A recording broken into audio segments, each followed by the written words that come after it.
Comedian గా బాబు మారిపోతున్నారు. KA Paul ను మించి ప్రసంగాల్లో కామెడీ చేస్తున్నారు. చంద్రబాబు తన్ను తాను పాత సినిమాలో విలన్ గా చేసిన నాగభూషణంతో పోల్చుకున్నాడు. నాగభూషణం కమ్మగా మాటలు చెప్తాడని, ఇప్పుడు ఆయనలా ప్రజలను నమ్మించాలంటూ జగన్ పై నోరు పారేసుకున్నారు. నాగభూషణం విలన్ అయినా కూడా ఆయనతో పోల్చుకోవడం చంద్రబాబు వయసుకు తగ్గ మాట కాదని అనిపించింది. చంద్రబాబు ప్రస్తుతం విలన్ నాగభూషణం లాగానే అమ్మాయిలను తన పార్టీ కోసం ఉపయోగించుకుంటున్నాడనడంలో ఎలాంటి సందేహం లేదు.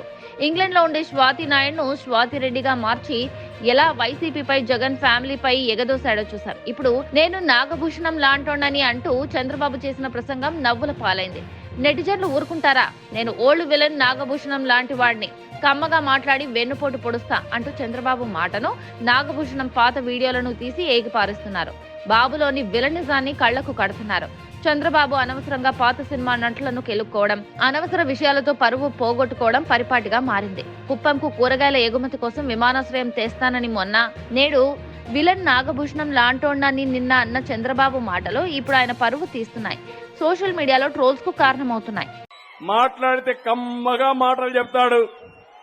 చేసే పాత్రం నాగభూషణం స్టైల్లో. సినిమాల్లో ఉండేవాడు జ్ఞాపకం ఉందా నాగభూషణం? చూడమ్మా, నేను బ్రతికేదే నీకోసం.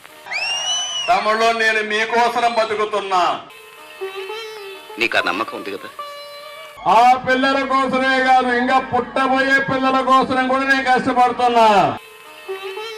నీకు ఆ నమ్మకం ఉంది కదా? నాకు నీ మీద నమ్మకం ఉంది. మా కుప్పం ముద్దు బిడ్డకు అండగా ఉంటావని నిరూపిస్తారా లేదా?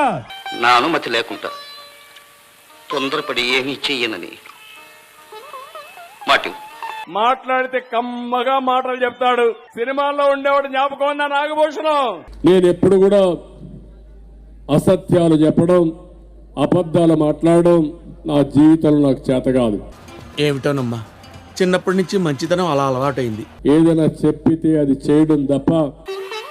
నీకు చెడు జరిగేది, నీకు బాధ కలిగించేది నేనేమీ చెయ్యను. కమ్మగా మాట్లాడి చేయాల్సిందో చేసేవాడు. ఆ కోవకు చెందినటువంటి ఏమే ఇక్కడితో మాట్లాడుతున్నావు? ఎవడాడు? ఆ విలేజ్ వాలంటీర్లు, వాళ్ళతో పెద్ద ప్రమాదం వచ్చి పడింది. ఇప్పుడు లేకపోతే ఒంటరిగా ఒక మగవాడితో వాకిట్లో నిలబడి మాట్లాడాల్సిన అవసరం ఏమిటి అంటాను. సమయానికి నేను వచ్చాను కదా, సరిపోయింది. లేకపోతే లోపల తీసుకొచ్చి మాట్లాడదాను కదా. డే టైం మగవాళ్ళు ఉండరు, వెళ్ళిపోయి తలుపులు కొట్టడం. ఇది ఎక్కడదండి? ఇది మొదట్లో నేను అంతే వాకిట్లో పెట్టి మాట్లాడాను, తర్వాత ఆటోమేటిక్ అలా లోపలికి వచ్చేసాను. కాస్త అంతే. మాట్లాడితే కమ్మగా మాటలు చెప్తాడు.